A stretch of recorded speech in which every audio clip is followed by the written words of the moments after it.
All right, man, let's go into MLR. All right, this week, this was the week where a bunch of teams absolutely threw away their opportunities to get wins at the last second, man. A lot of second half wins where you saw culture provide over talent. Let's start it off. Miami Sharks fall to San Diego Legion's 21-22. Miami Sharks had a huge lead in the first half. Absolutely threw it away in the second half. San Diego Legion led a hell of a comeback on that one. Chicago Hounds at home had the lead over Seattle Seawolves in the first half. Absolutely just doing damage. Looked like they were going to run away with this and really get the dominant win for the season.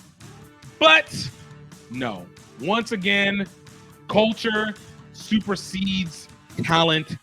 Chicago Hounds would lose to the Seattle Seawolves 34-26 in a game that really was given away. Like, Seattle was not playing well, and Chicago looked like they were swarming.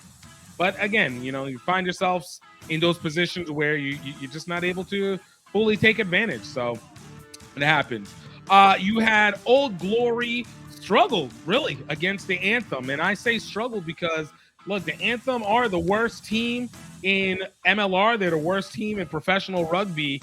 And they've been pretty much felt like they're the guarantee. They're a team that's on the warm-up. But they were able to score 32 on Old Glory. Old Glory was unable to break the 50 marker. The first team to play the Anthem and not break the 50 marker against them.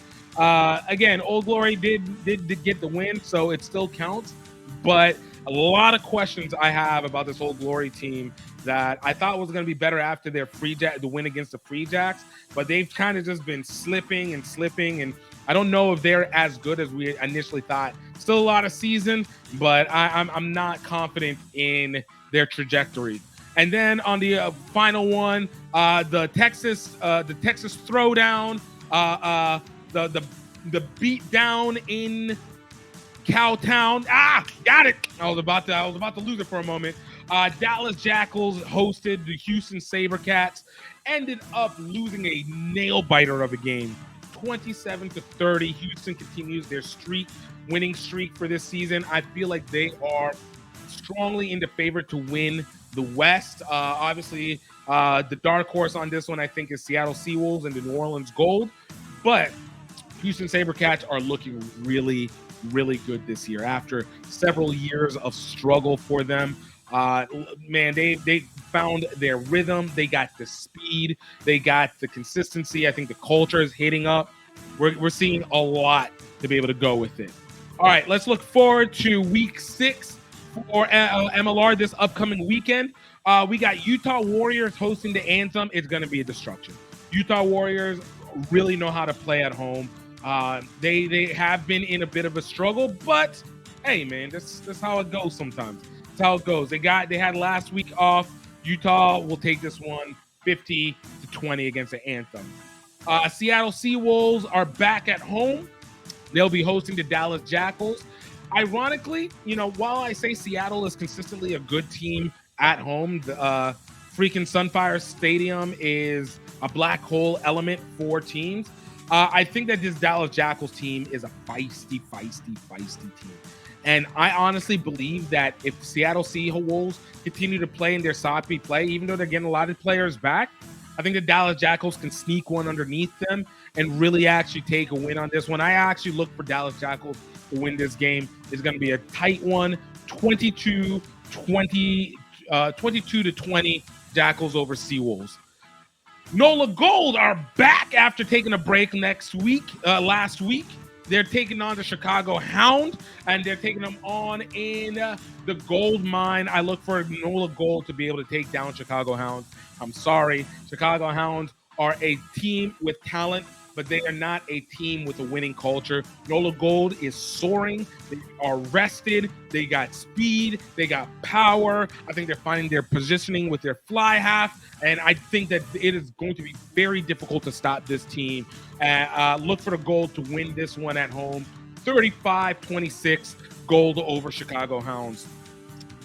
New England Free Jacks are back. They're going to be hosting the Miami Sharks. Sharks going up south. I'm sorry. Sharks are just a mess.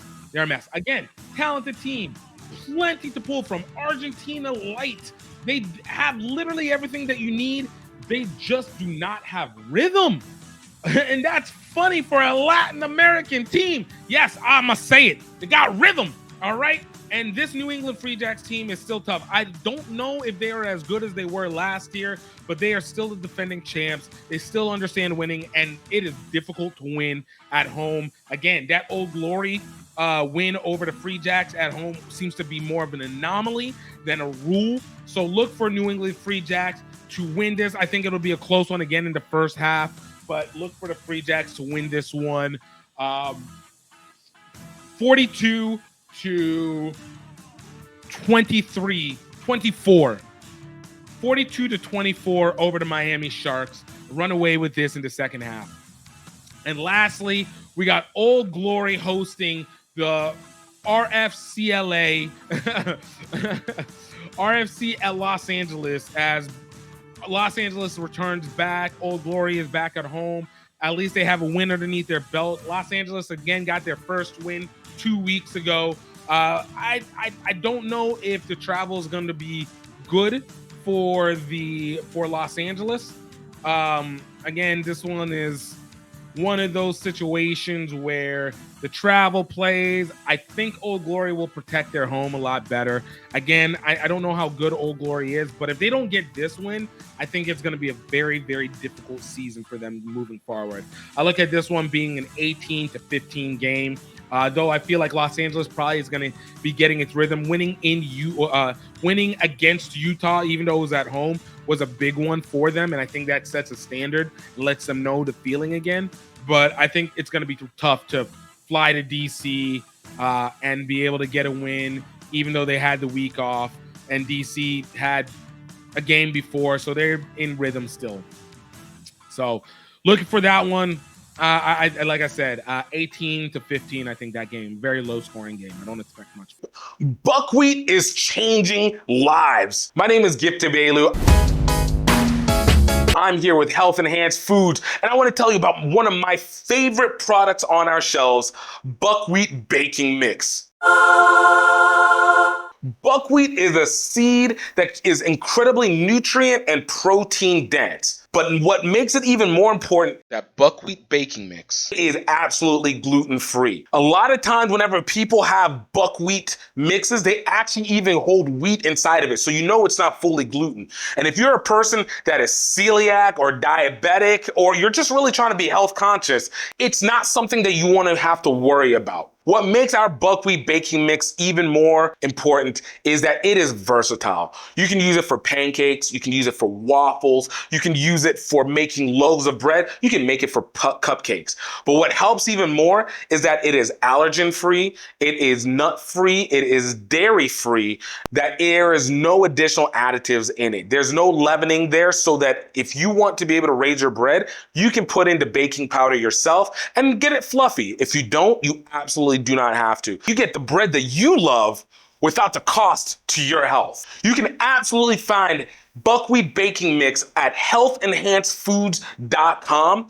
Absolutely check it out. Get your nostalgia back. Get back to eating and loving the way that you are, and absolutely get back to the energy that you know that you can get without having to destroy yourself. I'm looking forward to seeing you get it. Let's go.